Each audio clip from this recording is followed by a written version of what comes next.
Herkese merhabalar, ben Huri. Huri Metek Mutfak'ta kanalıma mutfağıma hoş geldiniz. 10 dakikada akşam yemeği menüsü tarifi hazırlıyorum. Yapımı gerçekten çok kolay ve lezzetli bir menü. Evet, tavada kazandibi, misket köfteli bezelye yemeğimiz, nohutlu pilavımız ve yoğurt çorbamızı hazırlıyoruz. Hiç bekletmeden tariflerime hemen başlıyorum. 1 su bardağı toz şeker, 2,5 yemek kaşığı dolusu un, 1 yemek kaşığı dolusu nişasta,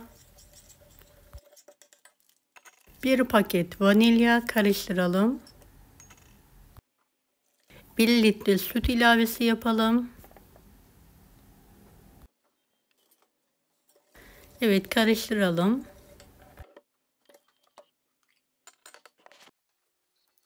Tavamıza şöyle 3 yemek kaşığı dolusu pudra şekerini serpelim.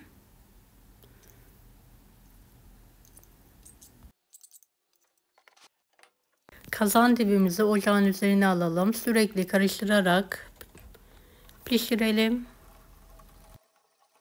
1 yemek kaşığı kadar tereyağı atalım. Şekerimizi de orta ateşte karamelize olana kadar yakalım.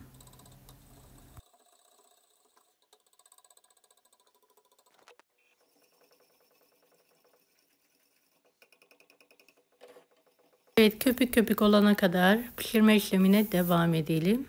Gördüğünüz gibi köpük köpük oldu. Altını kapatıyorum. Tavamızın üzerine 2 kepçe kazandibinden alalım. Şöyle 3-4 dakika birlikte pişirelim.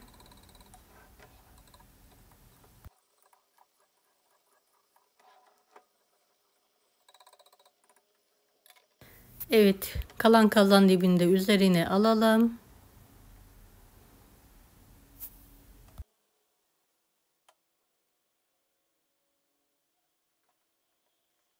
Hepsini döktükten sonra tavayı da şöyle 5 dakika kadar ocak üzerinde pişirelim.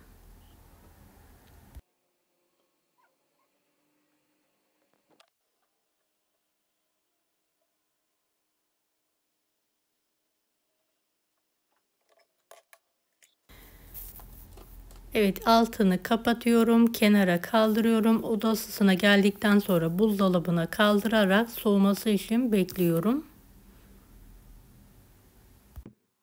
Evet, şöyle tezgaha vuralım. Çorbamız için 2 yemek kaşığı kıyma, biraz suyu tencereye alalım ve kavuralım.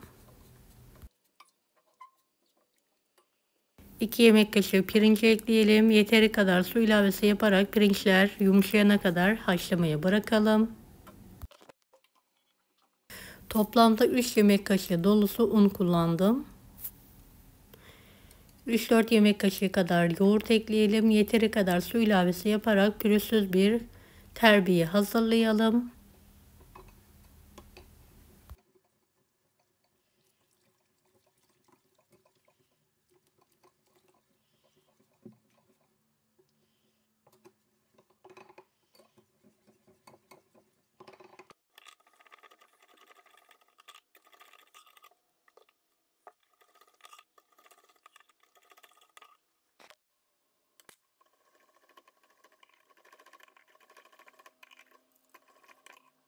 Evet, çorbanın suyundan terbiyeyi azar azar ekleyelim. Süzerek tencereye alalım.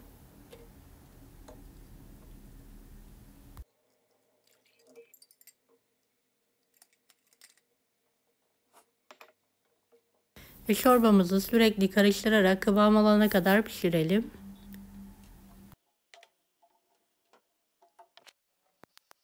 Küçük bir tavada 1 yemek kaşığı kadar domates suyunu az bir yağda kavuralım. Kaynayan çorbamızı da şöyle 1,5 tatlı kaşığı tuz ilavesi yapıyorum.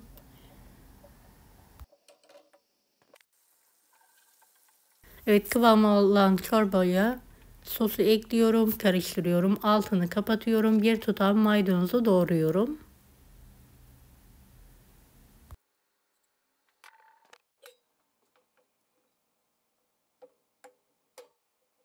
Evet, tam kıvamında çorbamız da hazır. Misket köfte için 250 gram kıyma, 1 adet kuru soğan, 1 yemek kaşığı bulgur, 1 adet yumurta, tuz ve istenilen baharatları ekliyorum.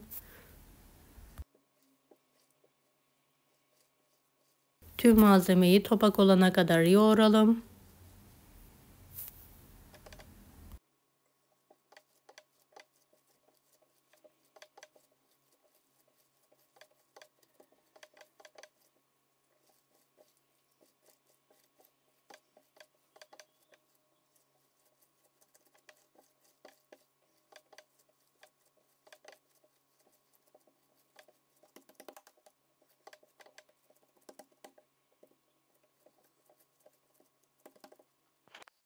Evet, köftelerimizi güzel bir şekilde yoğurduktan sonra misket şeklinde küçük küçük kopartarak yuvarlıyorum.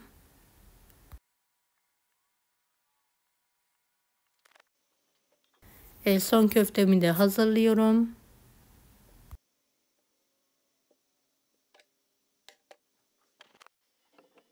3 havuç, 3 patatesi şöyle minik küpler halinde doğruyorum.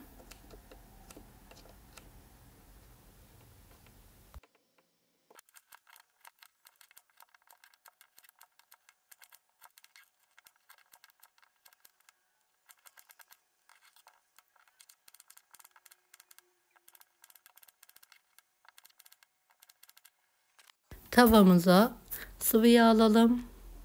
Isınan yağın üzerine havuçları ekleyelim. 1-2 dakika kavuralım.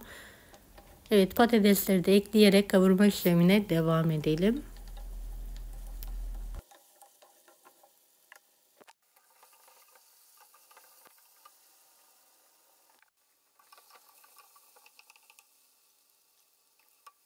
Bir yemek kaşığı biber salçası, 4 yemek kaşığı domates suyu ekleyelim ve birlikte kavurma işlemine devam edelim.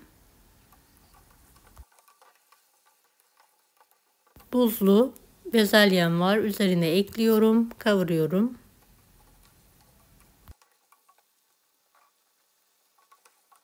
Sebzelerin üzerini geçecek kadar kaynar sıcak su ilavesi yapalım ve yumuşayana kadar pişirme işlemine devam edelim. Büyük bir tavaya sıvı yağ alalım. Isındıktan sonra misket köftelerimizi tavaya alarak kızartalım.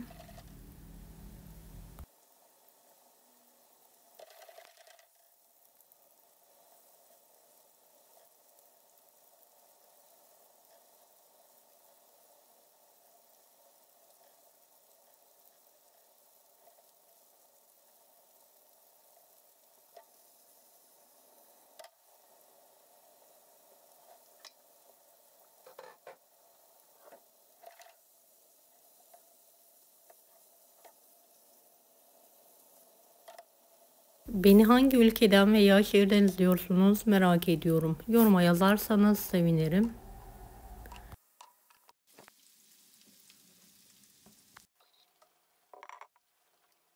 Evet, 2 tatlı kaşığı tuz ilavesi yapalım, karıştıralım. Üzerine köfteleri de ekleyelim ve birlikte pişirme işlemine devam edelim.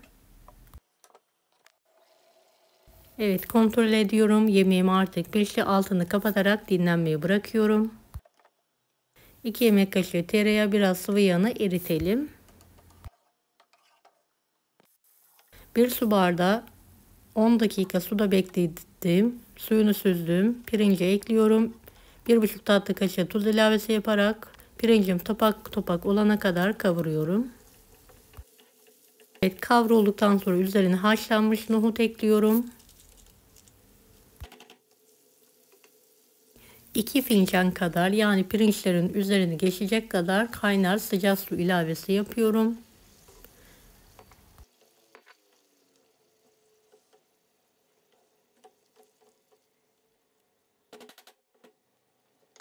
Biraz suyuna da tuz ilavesi yapalım. Kapağını kapatalım. İlk aşamada yüksek, daha sonra kısık ateşte suyu bitene kadar pişirelim.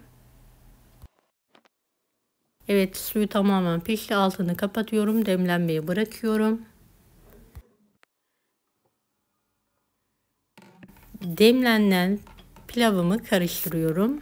Tam kıvamında tane tane oldu.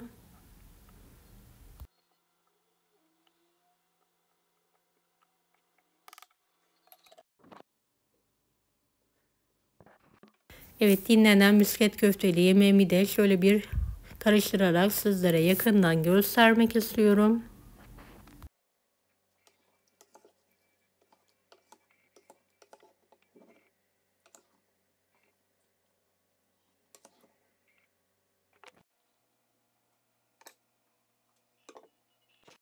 Akşam yemeği menüm hazır. Yanında karışık marul salatası hazırladım.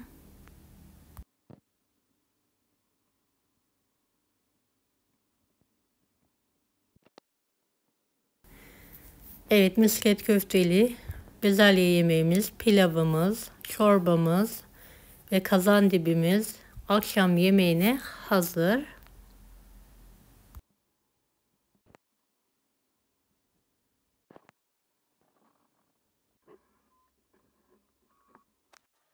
Evet, akşama yakın servise hazırlıyorum. Şöyle hamur kartı ile kare olacak şekilde dilimliyorum.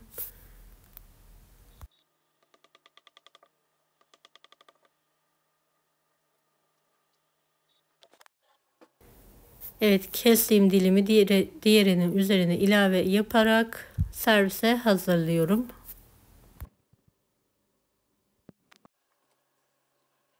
Deneyecek olan herkese şimdiden kolaylıklar dilerim. Kanalıma ücretsiz abone olmayı unutmayın. Allah'a emanet olun. Hoşça kalın. Daha farklı tarifler için bunları da izlemeyi unutmayınız.